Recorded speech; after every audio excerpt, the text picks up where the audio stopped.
"She's useless now," my wife said about my own mother. My family agreed.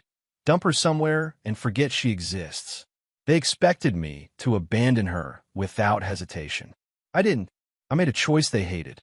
Years later, my wife finally understood what being useless felt like.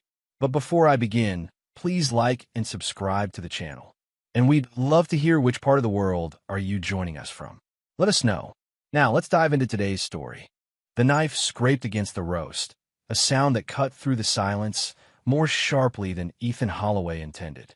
He pressed harder, watching the blade sink through meat that had been cooking since early afternoon, releasing steam that fogged his reading glasses. Outside the dining room window, February snow fell in thin sheets across the empty street, accumulating on cars that hadn't moved in days. Minnesota winters had a way of trapping people inside with whatever they'd been avoiding. Ethan had been avoiding this conversation for months. His wife, Kara, moved around the table with mechanical precision, placing plates down with enough force that porcelain met wood in sharp cracks. She wasn't angry yet. That would come later. Right now, she was building towards something, the way storm clouds gathered over Lake Superior before they opened up and drowned everything below. At the far end of the table, his mother sat with her hands folded in her lap like a child waiting for permission to speak. Marjorie Holloway had raised Ethan alone after his father died, when a lumber mill conveyor malfunctioned and pulled him into machinery that didn't stop for screaming. She'd worked double shifts at the hospital, stitching wounds and emptying bedpans while her own grief festered untreated. She'd made sure Ethan had college money, that he never wore secondhand shoes, that he understood what sacrifice looked like when it wore a nurse's uniform and came home smelling like disinfectant and exhaustion. Now she couldn't remember what day it was. Sometimes she called Ethan by his father's name. Sometimes she forgot she'd already eaten breakfast and asked for it again at noon. "More potatoes, Mom?" Ethan asked, though her plate remained mostly full. Marjorie looked at him with eyes that struggled to focus. "Is your father coming home soon?" The question landed between them like something dropped from a height. Ethan felt Kara's stare before he saw it, felt the weight of her judgment pressing against his ribs. "Dad's not coming, Mom. You remember." "Oh." Marjorie's face crumpled slightly, then smoothed itself out as the moment passed through her and away. "Of course. I forgot again." Kara set down the serving bowl with enough force to rattle the silverware. She leaned close to Ethan, her breath warm against his ear, her voice low but not low enough. The walls in this house were thin. Sound carried. "She doesn't even know what day it is," Kara said. Her words came out clipped, precise, like she'd been rehearsing them. "This isn't living, Ethan. It's existing, and it's dragging all of us down with her." Ethan's hands stopped moving. The knife rested against the cutting board, still slick with juice. He could feel heat spreading across the back of his neck, the kind that came before anger or shame or something that mixed them both together. "That's my mother." The words came out quieter than he meant them to. Not weak, but careful. The kind of careful you used when you knew the ground beneath you had started cracking. Kara pulled back slightly, her expression hardening into something he'd seen before, but never quite this openly. She rolled her eyes, a gesture so casual it felt like violence. "And love doesn't mean obligation forever, Ethan. It can't." The room went silent, except for the furnace rattling in the basement and the scrape of Marjorie's fork against her plate. Ethan watched his mother's face, saw how her jaw tightened, how she kept her eyes down and chewed slowly like she was trying to disappear into the act of eating. She heard everything. She always did. The dementia took her memory, but left her awareness intact enough to know when she'd become the problem. Ethan wanted to say something that would fix this moment, some combination of words that would make Kara understand what his mother meant, what family was supposed to mean when the easy parts ended and the hard work began. But his throat closed around the words, and nothing came out except the sound of his own breathing. Kara stood abruptly, chair scraping against worn hardwood. "I need air." She left the room, trailing the scent of her perfume, something expensive that Ethan had bought her for Christmas, back when he thought expensive things could fill the space that kept growing between them. The front door opened and closed. Car keys jingled. Then the garage door groaned open, and her sedan backed out into the snow, taillights disappearing down the street toward town, where there were bars that stayed open late and friends who would agree with whatever she said. Marjorie looked up finally, her eyes clearer than they'd been all evening. "I'm sorry." "Don't," Ethan said. He reached across the table and took her hand. Her skin felt thin as paper, bones prominent beneath wrinkles that hadn't been there 5 years ago. "You don't apologize for existing." She's not wrong, though. "I forget things. We all forget things. Not like this." Marjorie's voice cracked slightly. "Not where I can't remember if I took my medicine, or what month it is, or whether your father's actually dead, or just working late." Ethan squeezed her hand gently. "Do you remember teaching me to ride a bike?" She smiled, the expression flickering across her face like sunlight through moving clouds. "You were so afraid of falling.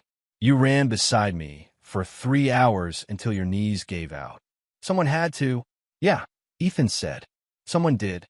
They sat in silence while the roast cooled and the snow kept falling, and somewhere in town Kara was telling their story to people who would nod sympathetically without offering any real help. Ethan had learned something about people over the past year as his mother's condition worsened. Everyone had opinions about what should be done. No one volunteered to do it. 3 days later, his sister Renee showed up unannounced during lunch. She let herself in through the side door like she still lived there, though she'd moved to Minneapolis 6 years ago and visited maybe twice a year, always briefly, always with excuses about work or traffic or plans she couldn't break. "We need to talk," she said, not bothering with pleasantries. Ethan was helping his mother with her soup, guiding the spoon when her hands shook too much to manage it alone. Marjorie had been having a bad morning, forgetting how to work the TV remote, asking repeatedly where her favorite sweater was even after Ethan showed it to her hanging in the closet. "About what?" he asked, though he already knew. Renee sat across from them, unwinding a scarf that probably cost more than Ethan's entire winter wardrobe. She worked in marketing for some tech startup that seemed to pay her specifically for using words like synergy and disruption without irony. "About Mom. About this situation." "What situation?" "Don't be dense, Ethan. You know exactly what I mean." She glanced at their mother, then back at him. "This can't continue. You can't keep doing this." "Doing what?" "Taking care of our mother. Destroying your marriage. Putting your life on hold. There are facilities, professionals who know how to handle this better than you do." Ethan set down the spoon carefully. His mother reached for it, missed, knocked over her water glass instead. He caught it before it spilled, righted it, handed her a napkin. "I'm handling it fine." "Kara called me," Renee said. "She told me about the other night." "About what you said." "What I said, or what she said. Does it matter? The point is you're choosing Mom over your wife." "I'm choosing not to abandon someone who needs me." Renee leaned forward, her expression softening into something that might have looked like concern if Ethan didn't know better. She'd perfected this look in therapy, probably, the compassionate intervention face. "No one's talking about abandonment. We're talking about proper care. Mom would be safer, more comfortable, with trained staff and medical supervision. You could visit her whenever you wanted. It would actually be better for everyone." "Better for who exactly?" "For Mom. For your marriage. For you. But not better enough for you to help with any of it." Renee's face tightened. "That's not fair. I live 3 hours away. I have my own life, my own responsibilities." "Right? But I don't. You live here. You're already doing it. I'm just saying you don't have to do it alone in your house where it's tearing apart everything else." Marjorie's hand found Ethan's arm. Her grip was weak but deliberate. "Honey, she might be right." "Don't," he said. "I don't want to be why your marriage ends. My marriage is ending because my wife can't handle inconvenience." "That's not on you." Renee stood, gathering her coat and scarf with sharp, frustrated movements. "You're being stubborn. You're throwing away your future out of some misplaced sense of duty." "It's not misplaced if she's my mother. She wouldn't want this for you." Ethan met his sister's eyes across the table. "Then maybe you should ask her what she wants instead of deciding for her." Renee looked at their mother, seemed to consider it, then shook her head. "She can't make that decision anymore. That's the whole problem." "So you'll make it for her?" "Someone has to be realistic." "Realistic," Ethan repeated. The word tasted bitter. "Is that what we're calling it now?" Renee left without saying goodbye. Her car churned through slush in the driveway, spraying gray ice across the frozen lawn. Through the window, Ethan watched her taillights disappear, wondering when his sister had become someone who measured love in terms of convenience and cost. That evening, his Uncle Paul called. He was his mother's younger brother, the one who'd borrowed money 15 times over the years and paid it back maybe twice, who showed up for holidays when he needed somewhere to eat and disappeared when there was work to be done. "Your sister filled me in," Paul said without preamble. "She's worried about you." Ethan stood in the kitchen with the phone pressed to his ear, watching his mother through the doorway. She was folding dish towels in the living room, smoothing them flat with careful precision, stacking them neatly on the coffee table. She'd already folded these same towels 3 times today. Each time she finished, she seemed to forget and started over. "Renee worries about a lot of things," Ethan said. "Usually things that don't involve her having to actually do anything." "That's harsh." "Is it? When's the last time you visited, Paul?"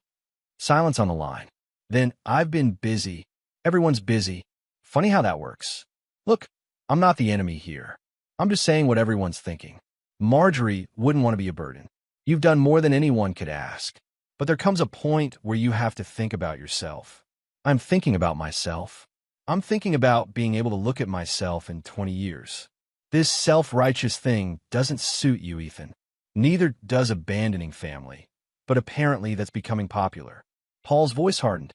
"You think you're better than everyone else? You think this makes you noble? You're just afraid." "Of what?" "Of admitting you can't fix everything. Of letting go. Of being normal instead of playing the martyr." Ethan hung up. His hand shook slightly as he set the phone on the counter. Through the doorway, he watched his mother fold the same towel for the 4th time, her movements slow and methodical, her face peaceful in a way that came from not remembering that she'd already done this. He walked into the living room and sat beside her on the couch. The TV played some game show neither of them watched. The radiator clanked and hissed. Outside, the temperature had dropped below 0. The kind of cold that made car engines refuse to start, that froze exposed skin in minutes, that turned breath into visible clouds inside your own house if the heat couldn't keep up. Marjorie looked at him, towel still in her hands. "Did I fold these already?" "Doesn't matter," Ethan said. "I think I did." "Then fold them again. They could always be neater." She smiled at that, the kind of smile she used to give him when he was young, and said something unexpectedly wise. Then her expression shifted, clouds passing over clear sky. "I can leave," she said softly. "People do. They go to places.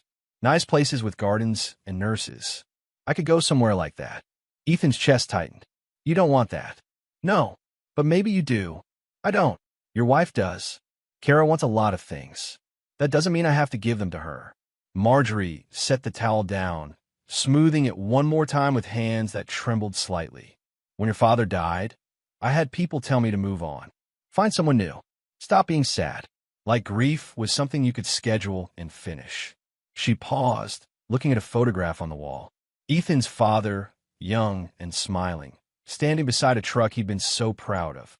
"I never did move on. I just learned to carry it differently." "Mom, I'm not saying this right." She pressed her fingers to her temples like she was trying to squeeze thoughts into proper order. "What I mean is, people tell you what you should feel, what you should do, but they don't have to live with your choices. Only you do. I know. So whatever you choose, make sure you can live with it. Because I won't be here forever to make it worth it." The words hung between them. Ethan wanted to argue, to say she'd be here for years yet, that they had time. But time was already moving faster than he could track. Just last month, she'd known all her grandchildren's names. Last week, she'd forgotten 2 of them existed. "Not you," he said finally. "You're not going anywhere." Marjorie nodded, picked up another towel, and started folding. Kara came home near midnight. Ethan heard the garage door, the click of her car door closing, the careful way she moved through the house, trying not to wake anyone. He lay in bed with the lights off, staring at the ceiling, listening to her routine. Bathroom, bedroom, the soft thud of her purse hitting the dresser, the whisper of clothes being removed and hung. She didn't say anything as she slid into bed beside him. The mattress dipped slightly. Cold air came with her, the smell of winter and wherever she'd been. She lay on her back, not touching him, the space between them feeling wider than the physical inches it actually was. "I talked to Renee," Kara said finally. "I know. And Paul called you." "Yeah." Everyone's worried. Ethan rolled onto his side to face her. In the darkness, he could just make out her profile, the line of her jaw, the way she kept her gaze fixed on the ceiling like she couldn't bear to look at him. "Everyone's worried," he said, "but no one's helping. Maybe because they think you're beyond help. Or maybe because helping is harder than having opinions." Kara exhaled slowly. "I can't do this anymore, Ethan." "Can't do what?" "This. Us.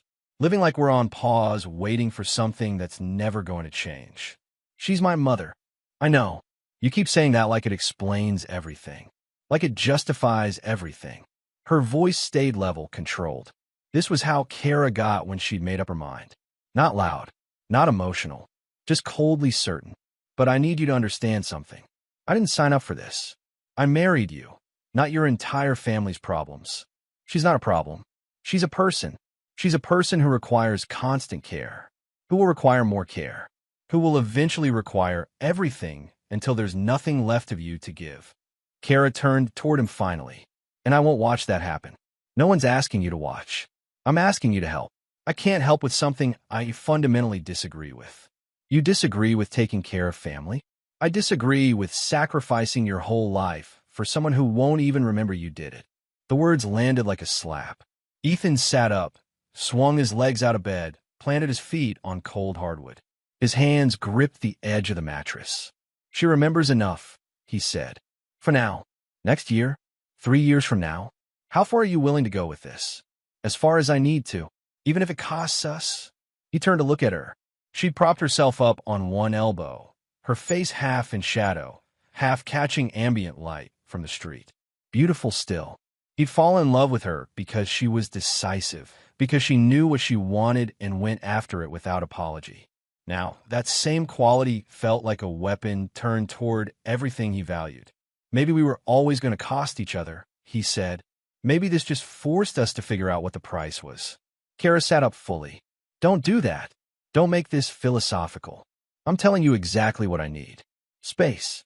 Freedom. A partner who isn't married to duty. That's not complicated. And I'm telling you I can't be who you need me to be. Can't or won't. Does it matter?" She studied him for a long moment. Then she stood, grabbed her pillow, and walked toward the door. "Where are you going?" "The guest room. I need to think." "About what?" She paused in the doorway.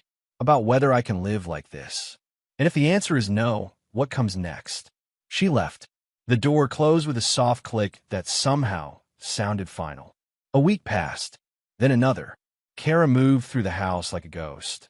There but not present, speaking only when necessary, and then in clipped sentences that conveyed information without warmth. She stopped cooking, stopped asking about his day, stopped pretending they were anything except two people occupying the same space out of legal obligation. Ethan focused on his mother. He'd taken a leave of absence from work, called in favors, rearranged his entire life around her needs. In the mornings, he helped her shower, made sure she took her medications, prepared meals she could eat without help. In the afternoons, they watched old movies she'd seen dozens of times, but experienced like they were new. In the evenings, he read to her from books she'd loved before her mind started betraying her. Some days were good. She'd laugh at jokes, tell stories from when Ethan was young, ask questions about his life that showed she remembered who he was and what mattered to him. Other days were hard. She'd get agitated, insist she needed to go home even though she was home, call him by his father's name, and get upset when he tried to correct her. On those days, patience felt like a physical weight he carried in his chest. But through all of it, he never thought about giving up. That option had never existed for him. Not really. Maybe that made him stubborn, like Renee said. Maybe it made him foolish, like Paul implied. But also made him certain.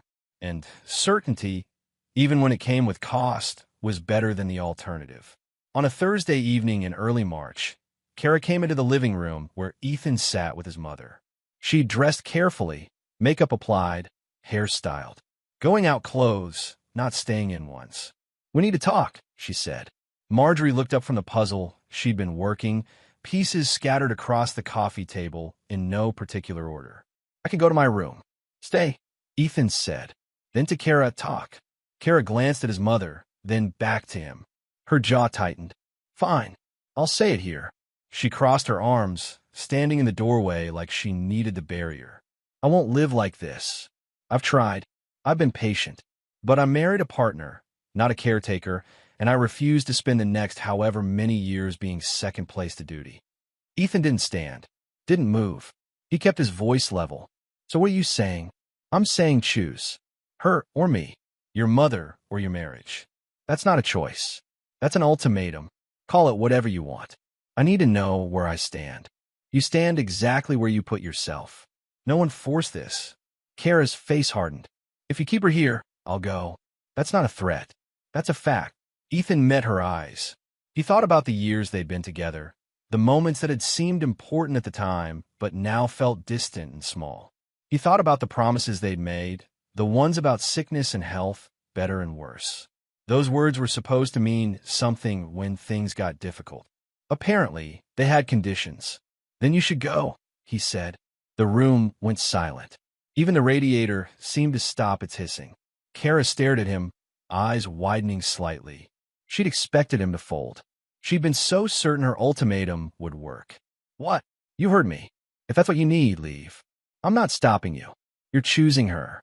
I'm choosing not to abandon someone who needs me. If you can't see the difference, that's on you.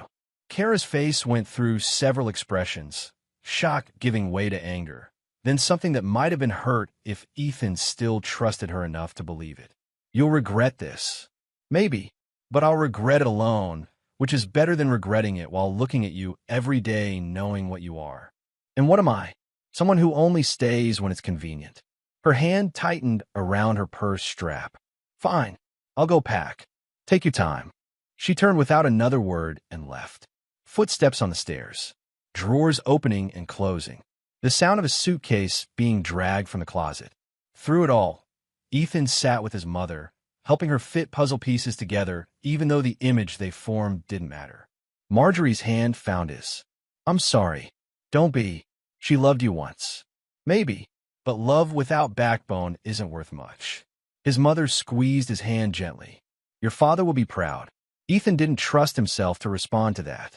He focused on the puzzle, on finding edges, on creating order from scattered pieces. When Kara left an hour later, she didn't say goodbye. The front door closed behind her. Her car started in the driveway. Taillights disappeared down the street toward a future that didn't include him. Ethan sat in the silence that followed and felt nothing except certainty that he'd made the only choice he could live with. The divorce was quiet. No dramatic courtroom scenes. No custody battles since there were no children. Just paperwork and lawyers and signatures that ended 8 years of marriage with the same ceremony as canceling a magazine subscription. Kara told people their story in her own words. Ethan heard versions of it from mutual friends who called less frequently as the months passed. He'd chosen his past over his future. He'd refused to be reasonable. He'd let his mother destroy everything good in his life. The narrative painted him as foolish at best, callous at worst. No one mentioned Kara's ultimatum. No one asked why she couldn't have helped instead of left. The story she told was simpler, more digestible. He was stubborn. She was practical. He'd made his choice. Now he could live with it. Ethan kept the house. Kara didn't fight him for it. Didn't want the memories or the maintenance or the constant reminder of what she'd walked away from. She took half their savings, her car, and anything with enough value to justify the hassle of moving it. The rest she left behind like it had never mattered. He adjusted, quit his full-time job, and found consulting work he could do from home. It paid less, but required less and gave him the flexibility he needed. He learned to cook better, to manage medications with precision, to recognize the signs when his mother was having a bad day before the bad day fully arrived. Marjorie had good days and bad ones. Some mornings she woke up sharp, remembering his birthday or asking about work projects she hadn't retained from the last conversation. She'd laugh at jokes, comment on the news, reminisce about his father with clarity that made Ethan forget for hours that anything was wrong. Other days were harder. She'd wake up confused, asking where she was or why her husband wasn't there. She'd get frustrated trying to complete simple tasks, angry at her own mind for betraying her. On those days, Ethan practiced patience as a deliberate art form, repeating answers without impatience, redirecting confusion without judgment. He noticed who stopped calling. Renee checked in once a month with text messages that felt obligatory. "How are you?" Followed by minimal responses to his actual answers. Paul dropped off the grid entirely. Mutual friends with Kara sided with her by default or disappeared into the neutral ground of never choosing sides. But others surprised him. His neighbor, Mrs. Chun, brought over meals twice a week without asking. She'd lost her own mother to dementia years ago and understood in ways that didn't require explanation. His old college roommate, Travis, started calling every Sunday just to talk about nothing important, basketball and politics, and whether the new restaurant downtown was any good. These small kindnesses meant more than grand gestures would have. There were people showing up without expecting gratitude, helping because it needed doing, staying because loyalty wasn't supposed to have conditions. 6 months after the divorce finalized, Ethan took his mother to a park by Lake Superior. August heat made the air thick. Families crowded the beaches. Teenagers jumped off rocks into water that would still be cold despite summer sun. Marjorie watched them with something like recognition on her face. "You used to do that," she said. "Jump, fly." You'd jump, and it looked like flying until gravity remembered. Ethan smiled. He'd forgotten that. 16 years old and fearless in ways that seemed idiotic now, but felt essential then. Proving something to himself, or his friends, or the universe that he mattered enough to take up space dramatically. "You never told me to stop," he said. "Why would I? You needed to learn what your body could do." They sat on a bench watching water and people and clouds drift across an endless sky. Marjorie's hand rested in his. Her grip was weaker than it used to be, but still present, still real. "Do you miss her?" she asked suddenly. "Kara, yes." Ethan considered the question. Honest answers required him to separate what he missed from who she'd been. He missed having someone to share the house with. Missed conversation over dinner. Missed the idea of partnership even though the reality had been fractured long before she left. Sometimes, he admitted, but mostly I don't. That's healthy. Is it? Would you want her back if she changed her mind? The question sat between them while waves crashed against rocks and seagulls argued over dropped food. Would he? Could he? The thought of Kara returning, apologizing, asking for another chance, played out in his mind with all its complications. "No," he said finally. "Some things break in ways that can't be fixed." Marjorie nodded. "Then you don't really miss her. You miss the idea of what you thought she was." Maybe that was true. Maybe he'd loved a version of Kara that had never fully existed, a partner who would stay through difficulty instead of fleeing from it. The real woman had shown him who she was when it mattered. Believing otherwise now would be willful blindness. Meanwhile, Kara rebuilt her life with the kind of focused energy she'd always brought to things she wanted. She moved to St. Paul, 40 minutes away, but far enough to feel like escape. Rented a condo downtown with exposed brick and new appliances and no memories of Ethan or his mother or the choices she'd made. Her new job paid better. Something in corporate consulting, optimizing efficiency for companies that didn't understand their own processes. She was good at it. Found satisfaction in fixing other people's problems, in creating order from chaos as long as the chaos belonged to someone else. She dated casually. Met people through work or apps or friends who insisted she needed to get back out there. No one serious. No one who lasted longer than a few months before the cracks showed, and they drifted apart with minimal drama. From the outside, her life looked successful. She posted photos on social media, showing dinners at nice restaurants, weekend trips to Chicago or Milwaukee, concerts and events that proved she was living fully in ways she couldn't before. Her friends commented enthusiastically, "You look happy, living your best life. You deserve this." But Ethan's cousin Lila mentioned things casually when they ran into each other at the grocery store. She worked in St. Paul too, had mutual friends with Kara through some networking group. "She seems stressed," Lila said, loading vegetables into her cart, always talking about how much she has to do. She always was busy, Ethan replied neutrally. Not like this. More like, Lila paused, searching for words. Like she's running from something. Always moving, always scheduling, like if she stops, she'll have to think. Maybe she likes being busy. Maybe. Or maybe she thought leaving would make things easier, and they didn't. Ethan didn't press for details. Kara's life after him was her business. But the information settled somewhere in his chest anyway, a small piece of knowledge he didn't quite know what to do with. Later, he heard through another friend that Kara complained about people using her, taking advantage, never appreciating what she did for them. The irony wasn't lost on him. She'd left because she felt used by his mother's needs. Now she felt used by everyone else. Kara had always believed control meant safety. Keep everything managed, everyone at the right distance, needs clearly defined and boundaries firmly maintained. Don't give too much. Don't expect too much. Protect yourself first. But control was exhausting. And safety built on conditions wasn't really safe at all. 2 years passed. Ethan settled into rhythms that felt less like sacrifice and more like life. He and his mother developed routines. Morning coffee on the porch when weather allowed. Afternoon movies on rainy days. Evening walks around the block before bed. Marjorie holding his arm for balance while they watched neighbors water lawns or kids play basketball in driveways. Some days were still hard. She'd have episodes where reality slipped away and left her frightened, calling for people who were long dead or insisting she needed to be somewhere important even though she'd retired from nursing a decade ago. On those days, Ethan guided her through the confusion with patience he'd learned to manufacture when his own reserves ran empty. But other days reminded him why he'd chosen this. She'd remember stories from his childhood with perfect clarity. She'd make jokes that landed with her old timing. She'd look at him with eyes that knew exactly who he was and say, "Thank you for staying." Those moments made everything else bearable.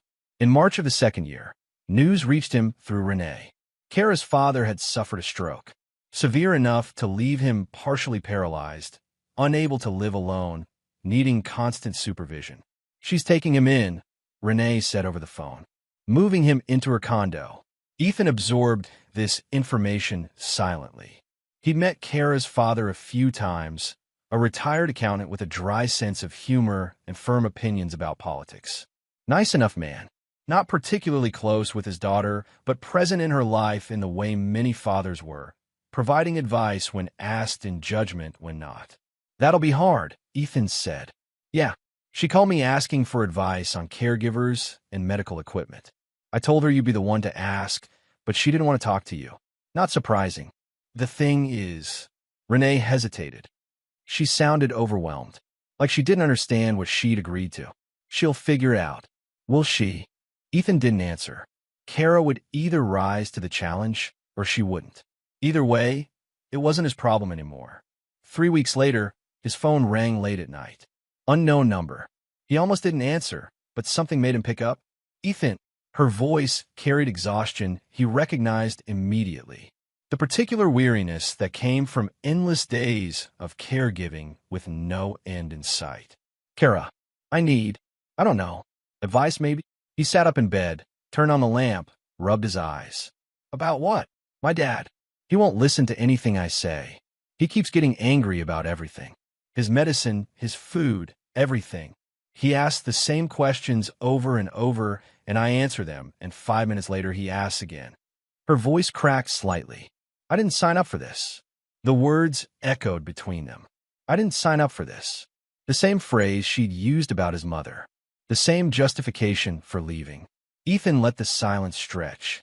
Then, quietly, "No one ever does. That's not helpful. You called me at 11 at night asking for help with something you walked away from when it was my life. What kind of help did you expect?" "I don't know. I thought you'd understand." "I understand perfectly. You're realizing caregiving is hard, and you're not built for hard." "That's cruel." "It's honest." He heard her breath catch, heard something that might have been a sob being swallowed. "I'm trying, Ethan. I'm really trying." "Good. Try harder. Do you have any actual advice, or did you just answer to make me feel worse?" Ethan considered hanging up. considered telling her exactly what he thought of her calling him now after refusing to help then. But underneath the anger, he felt something else.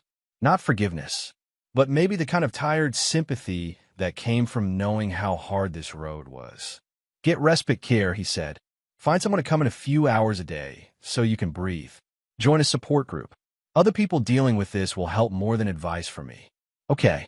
And stop expecting it to get easier. It doesn't. You just get stronger or you break. Those are the options. That's bleak. That's reality. Silence again. Then, I didn't understand before. What you were dealing with. No, you didn't. I'm sorry. The apology sat in the air between them. Part of him wanted to accept it, to tell her it was okay, to rebuild some bridge that time and hurt had burned. But accepting her apology would mean forgiving her ultimatum. And he wasn't there yet. Maybe would never be. You're sorry now that it's your problem, he said. That's not the same thing. She hung up. The line went dead. Ethan set the phone on the nightstand and stared at the ceiling until sleep took him. Over the next 6 months, he heard pieces of Kara's story through mutual connections. Her relationship ended. Her boyfriend couldn't handle the new reality of her life, couldn't deal with the constant demands and change plans and exhaustion that came home with her every day. Her job situation deteriorated. She'd taken too much time off, missed too many deadlines. The company that valued efficiency didn't value her anymore when she couldn't maintain the pace. Medical bills accumulated. Insurance covered some of her father's care, but not all. The expenses carved through her savings like water through sand. Friends drifted away. Invitations stopped coming when she declined too many times, when people got tired of her canceling last minute because her father needed something or had an episode or couldn't be left alone. Kara had built her life on control and independence.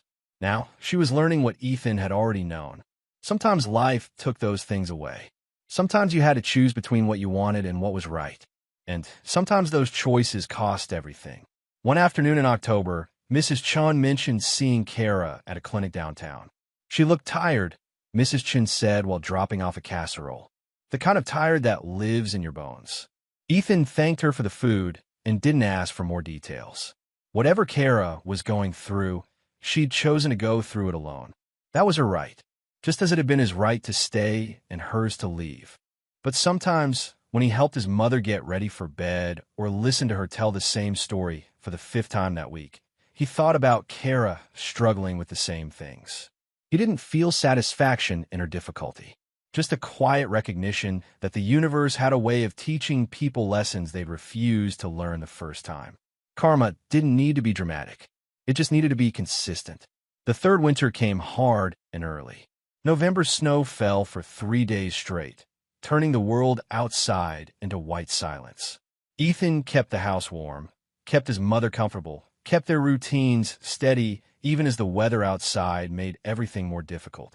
Kara's life continued to unravel in ways he heard about through distant channels. Her father's condition worsened. More medical interventions. More costs. More time required. Her savings evaporated. Then her retirement accounts. Then anything else with value. She'd moved to a smaller apartment to save money. 1 bedroom. Her father slept in the living room on a hospital bed that dominated the space. She slept on a couch that folded out and wasn't long enough for her frame. Her job finally let her go. Restructuring, they called it. Really, it was a cleaner way to fire someone whose performance had declined too far for too long. She found part-time work that paid a fraction of what she'd made before. Retail, service industry, jobs that left her too tired to do much except come home and continue the caregiving that never ended. Friends disappeared almost entirely. The few who remained offered sympathy, but not help. They understood in theory. In practice, understanding didn't translate to showing up, to providing relief, to doing anything except acknowledging how hard it must be from a safe distance. Ethan learned these details from Lila, who still ran into Kara occasionally. She looks different, Lila said. Older. Harder maybe. Life does that, Ethan replied. She asked about you once. What did she ask? How you were managing? If your mom was still living with you? What did you tell her? The truth. That you're doing fine. That your mom has good days and bad ones, but you handle it. That you seem, Lila's search for the right word. Content. That's what I told her. You seem content. Content. Maybe that was accurate. He didn't wake up anxious anymore. Didn't spend his days wondering if he'd made the right choice. The path he'd chosen was hard, but it was his path, walked with conviction rather than regret. In December, Kara showed up at his door. She stood on his porch in the early afternoon gray, hands shoved in pockets of a coat that looked worn at the cuffs.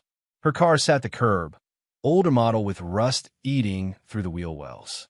She looked tired in ways that went beyond physical exhaustion, like something fundamental had been drained from her.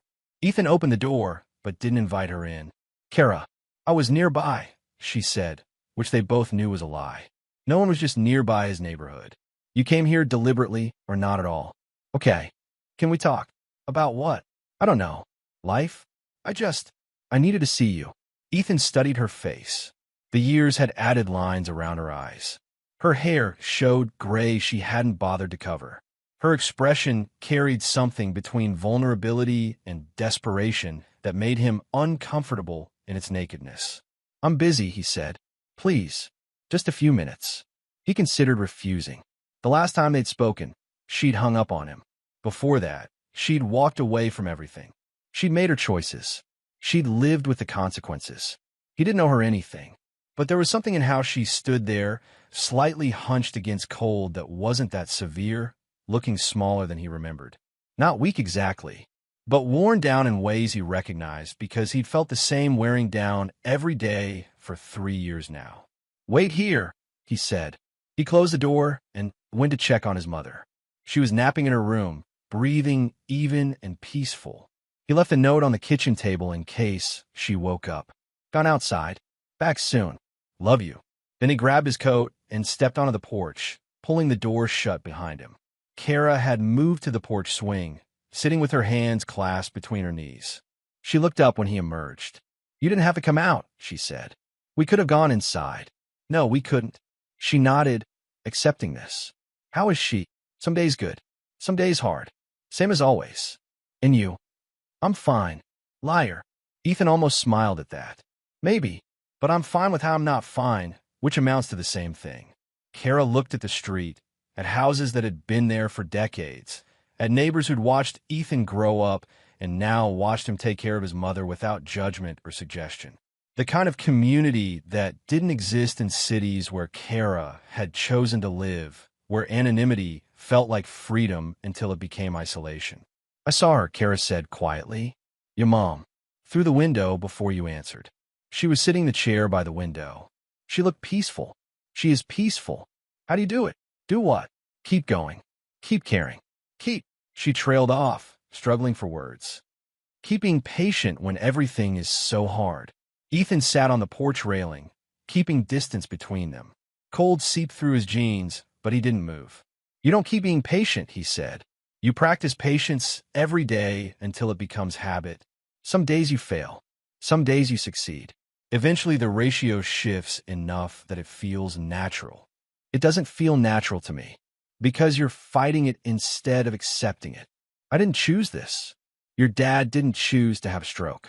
But here you are anyway. Kara's eyes filled with tears. She blinked away quickly. I didn't understand back then what you were dealing with, what it actually meant. No, you didn't. I thought I was being practical, taking care of myself, making the smart choice. You were. For you, just not for us. She wiped at her eyes with the back of her hand. Do you hate me? Ethan considered the question honestly. Did he hate her? He'd thought he might. In the months after she left, anger had burned hot enough to feel like hate. But time had cooled it into something else. Not forgiveness, not reconciliation, just acceptance that people were who they were, and sometimes who they were didn't align with who you needed them to be. No, he said, I don't hate you, but you don't forgive me. I understand you better now. That's not the same as forgiving you. Kara nodded slowly. I'm not asking for forgiveness. I know I don't deserve it. I just needed you to know that I understand now what I didn't then. Okay.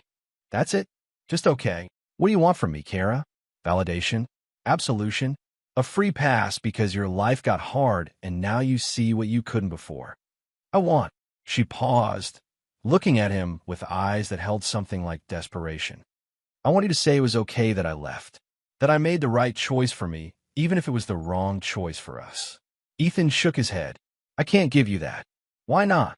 Because it wasn't okay. You gave me an ultimatum. You forced a choice between two people I loved when you could have just helped. You left because caregiving was inconvenient, not impossible. That's not something I can validate.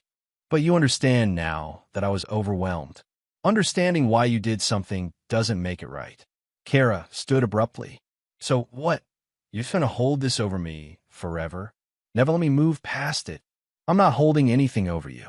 I'm just not pretending it didn't happen the way it happened. Ethan's voice stayed level. You want forgiveness because that would make your life easier. But I don't know you easy. You're cruel. I'm honest. Same thing sometimes. Maybe. They stood in silence while wind rustled through bare trees and gray clouds promised more snow. Kara wrapped her arms around herself, shoulders hunched against cold or emotion or both. I should go, she said finally. Probably. She walked toward her car, keys already in hand. Then she stopped, turned back. For what it's worth, I'm sorry. Not just because I understand now, but because I hurt you, and that was never what I wanted. Ethan nodded. I know. Does that count for anything? It counts for what it counts for. Nothing more. She got in her car and sat there for a moment before starting the engine. Through the windshield, he could see her crying. Not dramatically, just tears running down her face while she stared at nothing. Then she pulled away from the curb and disappeared down the street, taking her apologies and her regret and her belated understanding with her. Ethan went back inside. His mother was awake, sitting at the kitchen table, working on a word search puzzle that would take her hours to complete. Who was that? She asked. No one important. You were out there a while. Was I? She smiled. You're allowed to have visitors, honey. I know, even ones that hurt you. Ethan sat across from her. How did you know? I remember some things, like the girl who left, and how you looked after she did. Marjorie reached across the table and patted his hand. You look the same now, sad but certain. I'm not sad. A little bit sad is okay. Sad means it mattered. Maybe she was right. He felt something like sadness, but it was distant, more memory than present emotion. Like looking at an old photograph and remembering what you'd felt when it was taken without feeling it again. I'm okay, Mom. I know you are. That's what makes you different from her. Different how? She needs forgiveness to move on. You just need to know you did right. Marjorie circled another word in her puzzle. That's the difference between guilt and integrity. Ethan didn't have words for that. He just sat with his mother while afternoon faded toward evening and the house settled around them with familiar creaks and warmth and the quiet certainty of home. Winter deepened. Snow accumulated in thick layers that transformed the neighborhood into something from a postcard. Ethan and his mother stayed inside mostly, venturing out only for necessary trips that couldn't wait for better weather. In late January, Mrs. Chun came over with news. I saw that woman again. Your ex-wife. Where? At the clinic. Same place as before. She looked. Mrs. Chun hesitated, choosing words carefully. She looked like she needed help, but didn't know how to ask. Ethan thanked her for the information, but didn't pursue it. Kara's struggles were her own. He'd offered advice when she'd called. He'd listened when she'd shown up. He'd given her what he could without compromising himself. That had to be enough because he had nothing more to give. February came, the coldest month, the month that made people question why they lived in Minnesota at all, but also the month when days started getting longer, when you could feel spring waiting in the distance, even if you couldn't see it yet. Marjorie had a bad week. Several bad days in a row where confusion overwhelmed her, where she couldn't remember basic things or follow simple instructions. She cried frequently, frustrated by her own mind's betrayal. Then one morning, she woke up clear, sharp, present in ways she hadn't been for weeks. I'm dying, she said over breakfast. Ethan set down his coffee. What? Not today. Not tomorrow, maybe. But soon. I can feel it. Mom, you're fine. I'm not fine. I haven't been fine for years. But I'm closer to the end than the beginning now, and we both know it. He wanted to argue. Wanted to tell her she had years left, that they'd keep going like this forever, that the bad days didn't mean anything except normal progression. But she was looking at him with eyes that held the kind of clarity that came before the end sometimes, when people got a final gift of awareness before everything went dark. Okay, he said quietly. When I'm gone, don't feel guilty. I won't. And don't let anyone make you feel like you wasted time. I won't do that either. She reached across the table and took his hand. Her grip was weak but deliberate. You gave me a good ending. However it comes, it'll be better because you stayed. Ethan's throat tightened. I love you, Mom. I know. That's why you stayed when everyone said not to. She smiled, the expression carrying weight of every memory between them. Your father would be so proud. He'd be proud of you. Maybe, but mostly he'd be proud of you. They sat in silence while morning light came through the windows and highlighted dust motes floating in still air. Outside, life continued. Cars driving past. People walking dogs. The world moving forward whether they joined it or not. For now, they stayed here. In this moment. In this choice. Together, because that's what family meant when you stripped away everything except what mattered. 2 weeks later, on a Tuesday morning, Ethan found his mother still in bed when he came to wake her. She passed some time in the night. Peacefully. Without struggle or pain. Just gone between one breath and next. He sat beside her for a long time, holding her hand that had already gone cold. No tears came yet. Just a hollow feeling where something essential had been removed from the center of his chest. Eventually, he made the necessary calls. Doctor. Funeral home. His sister. By afternoon, the house filled with professionals doing what needed to be done while Ethan stood back and let them work. Renee arrived that evening. She hugged him without speaking, which he appreciated. Sometimes silence was better than any words. You did good, she said finally. Did I? She died at home, with someone who loved her. That's more than most people get. Ethan nodded. He'd given her that at least. A good ending. She died in her own bed in her own house, surrounded by things familiar and comfortable.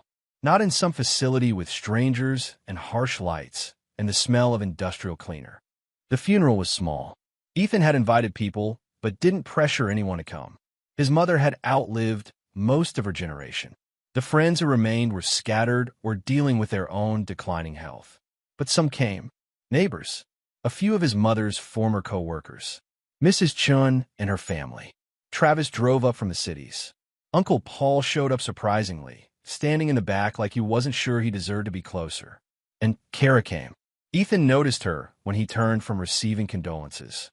She stood against the far wall, dressed in simple black. No makeup, hair pulled back severely.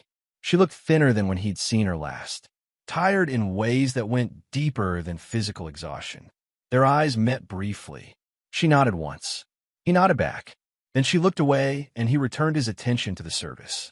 Afterward, people gathered in the church basement for coffee and sandwiches that someone had organized. Ethan moved through the crowd, accepting sympathy and remembering that grief was supposed to be shared, though it felt intensely private. Kara approached him near the end. Most people had left. Just a few stragglers remained, cleaning up or talking quietly in corners. I'm sorry for your loss, she said formally. Thank you for coming. I almost didn't. I wasn't sure if I should. You were married to me for 8 years. You have as much right to be here as anyone. She looked around the nearly empty room.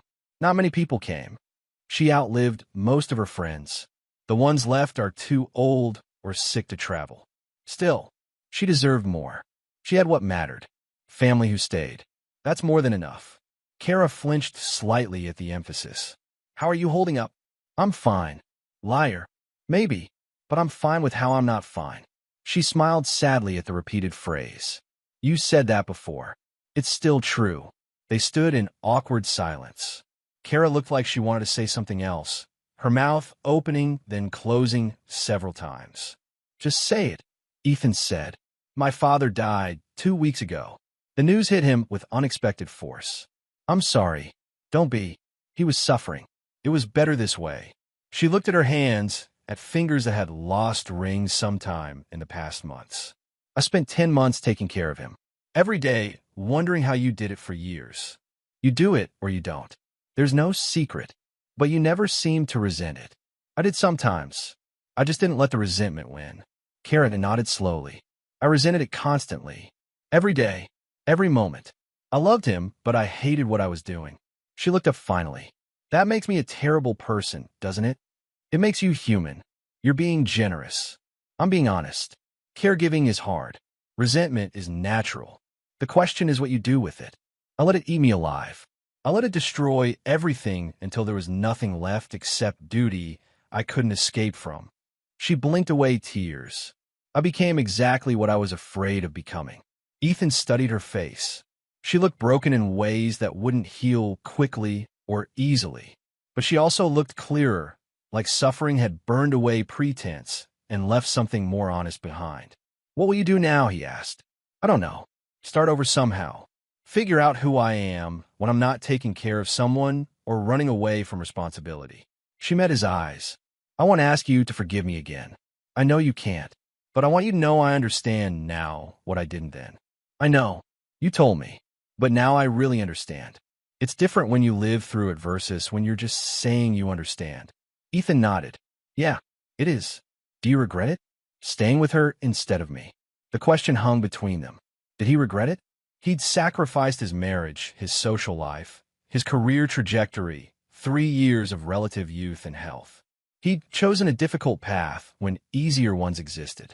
No, he said, I don't regret it. Not even a little. Not even a little. Kara wiped at her eyes. I envy that. Being so certain. You could have been certain too. You just chose differently. I made the wrong choice.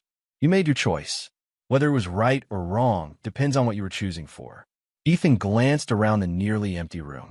If you were choosing for comfort, you were right. If you were choosing for integrity, you were wrong. Only you know which one mattered more. She didn't answer that. They stood in silence until Renee appeared, touching Ethan's arm gently. We should go, she said. People are waiting. Ethan nodded.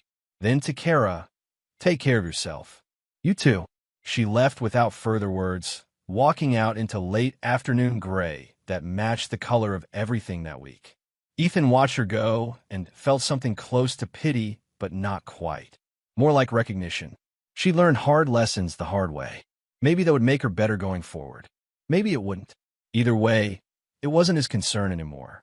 After the funeral, Ethan returned to a house that felt too empty and too full simultaneously. His mother's presence remained in every room.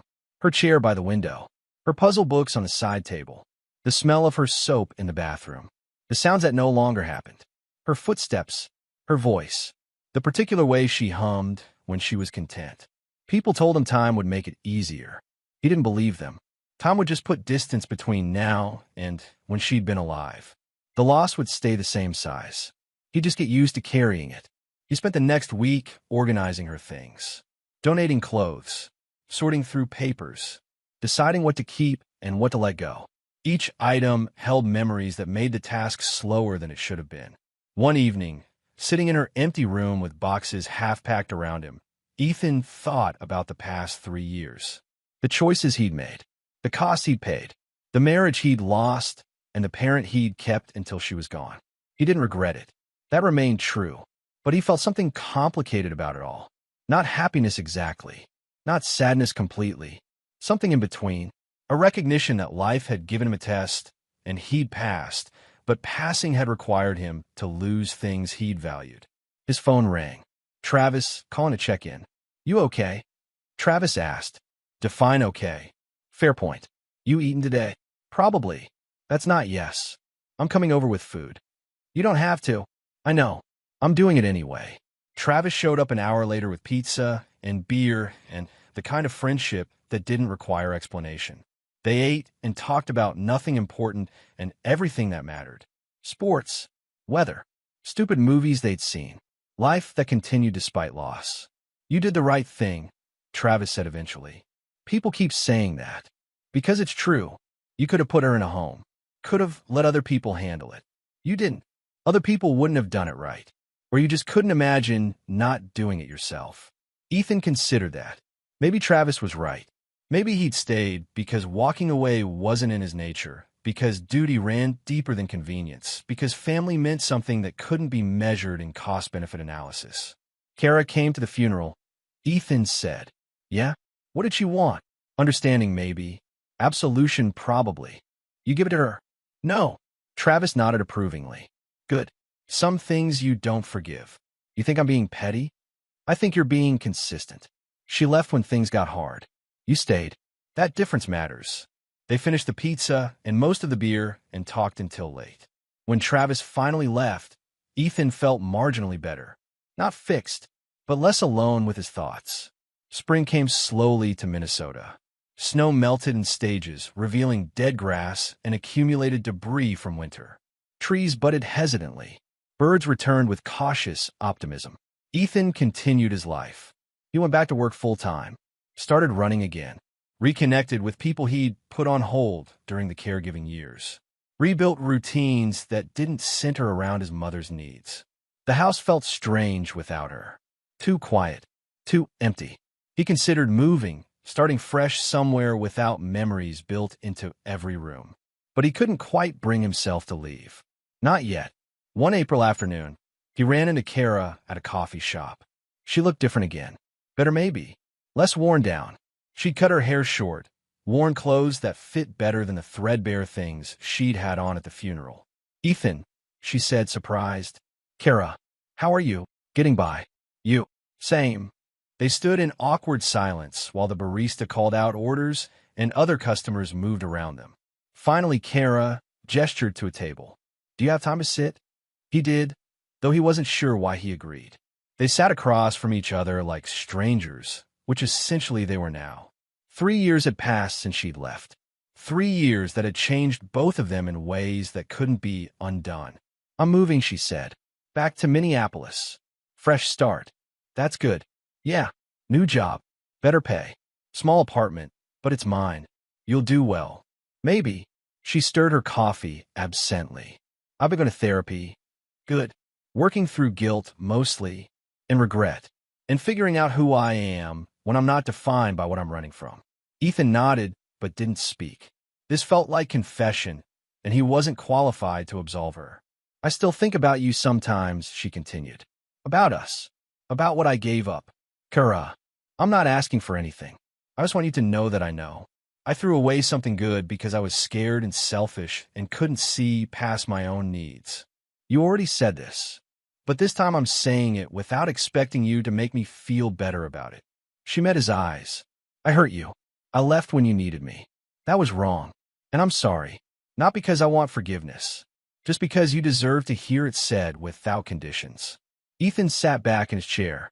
The apology felt more real this time. More honest. Like she'd actually worked through something instead of just recognizing it.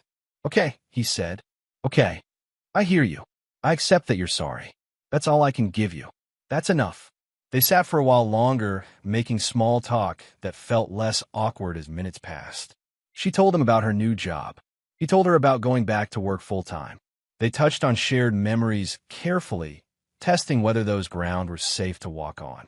Finally, she stood to leave. "I hope you find someone," she said. "Someone better than I was. Maybe someday. You deserve happiness, Ethan. So do you." She smiled, sad but genuine. "We'll see." She left, and he finished his coffee alone. The conversation felt like closure, which he hadn't known he needed but appreciated having. Not forgiveness, not reconciliation, just two people acknowledging what had been and accepting what would never be again. Summer arrived with heat that made winter feel like a distant dream. Ethan sold the house. Too many memories. Too many rooms for one person. He moved into a smaller place, closer to town, something manageable that didn't echo with absence. He dated casually. Nothing serious. Just testing whether he still knew how to be with someone without the weight of caregiving between them. Some relationships lasted weeks. Others just evenings. None progressed far enough to matter. People asked if he was lonely. He told them no, which was mostly true. Solitude felt different than loneliness. He'd chosen this particular solitude. That made it bearable. One afternoon in August, he received a letter. Handwritten. No return address, but he recognized the writing. "Dear Ethan, I'm writing because therapy says I should and because I actually want to. Not for me. For you. I spent a lot of time angry at you. Angry that you chose duty over happiness. Angry that you made me feel small for choosing myself. Angry that you didn't break when I thought you would. But anger just covered fear. Fear that you were right and I was wrong. Fear that I'd thrown away the best thing in my life because I couldn't handle inconvenience.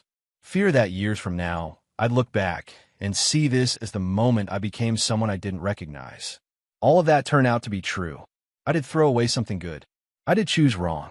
I am looking back and seeing someone I don't like very much. But here's what I learned. I can't change what I did. I can only change what I do next. And what I'm doing next is trying to be better. Not for you. For me. Because I finally understand that the person I need to forgive isn't you. It's myself. You never needed to forgive me. You just needed me to understand why forgiveness wasn't something you owed me. Now I understand. Understanding doesn't erase what I did, but it lets me move forward without dragging you in my process. I hope you're well. I hope you found peace. I hope life gives you everything I couldn't. Thank you for showing me what integrity looks like, even if I hated it at the time. Kara. Ethan read the letter twice. Then he folded it carefully and put it in a drawer with other things from his past that mattered but didn't need to be displayed. The letter felt like an ending. The final punctuation on a story that had dragged on longer than either of them wanted. He didn't write back. There was nothing left to say. She'd found her own understanding. That was enough. More than enough. Autumn came with cooler temperatures and leaves that turned the city into a painting. Ethan walked through parks remembering the same walks with his mother. The memories didn't hurt as much anymore. Time hadn't made the loss smaller, but it had made it more familiar. Something he carried without it weighing him down constantly. He thought about his choices sometimes. The marriage that ended. The years spent caregiving. The social life that shrank to almost nothing. The career momentum that slowed and never quite recovered. He didn't regret it. That remained constant. He'd passed a test that most people never faced. He'd chosen integrity over convenience. He'd stayed when others left. Those facts mattered more than the costs they'd required. One October evening, sitting on his porch watching neighbors rake leaves, Ethan felt something close to contentment. Not happiness exactly. Contentment was quieter, less dramatic, just a steady recognition that he'd lived according to principles that mattered and could sleep without guilt or shame or wondering if he'd made different choices. His phone rang. Renee, calling for their monthly check-in. "How are you?" she asked. "Good. Actually good, or just saying it. Actually good." She sighed with relief. "I was worried. After Mom died, I thought you might fall apart." "Why would I fall apart?" "Because you spent 3 years with your whole life revolving around her. I thought when she was gone you'd have this void you didn't know how to fill." "There's a void. I just live around it. That's healthier than I expected." Ethan smiled. "You sound disappointed." "Maybe a little. I had a whole intervention speech prepared. Save it for someone who needs it." They talked for a while about nothing important. Renee's work, her kids, plans for Thanksgiving. Normal family conversation that felt easier without the weight of difficult decisions hovering over everything. After they hung up, Ethan sat in the growing darkness and thought about Kara. Wondered if she'd found peace with her choices the way he'd found peace with his. He hoped so. Not because he forgave her, but because everyone deserved to move forward without being destroyed by their past. He'd been tested. He'd passed. The reward was being able to live with himself. That was all. That was enough. Years later, Ethan would look back on this period and recognize it as the time he became who he was always meant to be. Not because caregiving made him better, but because it revealed what had always been there. The capacity for endurance. The willingness to sacrifice comfort for principle. The understanding that love sometimes looked like showing up day after day, even when no one thanked you for it. Kara moved forward with her life, found new relationships, built a career that mattered, worked through her guilt in therapy and private moments. She became someone different than who she'd been, shaped by loss and regret and hard lessons learned too late. They never spoke again after the coffee shop. Their paths had diverged too far for casual intersection. But sometimes Ethan heard about her through mutual connections. She was doing well. She'd learned. She'd grown. That was good. People deserve chances to become better, even if they never got chances to fix what they'd broken. The world moved on. Seasons changed. Life continued with its mixture of joy and difficulty in moments that mattered alongside ones that didn't. Ethan built a new normal, one that honored what he'd done without being defined by it. And somewhere in all of that, he found peace. Not the dramatic resolution that stories usually demanded, just quiet acceptance that he'd made choices he could live with, that his conscience was clean, that when his own end came, he'd be able to look back without regret at the path he'd chosen. Karma hadn't ruined Kara dramatically. Life had simply taught her how loneliness felt when you earned it through your own choices. And Ethan had learned what integrity felt like when you kept it, even when keeping it cost everything else. In the end, those were the lessons that mattered. The ones you couldn't learn from other people's stories, only from living your own.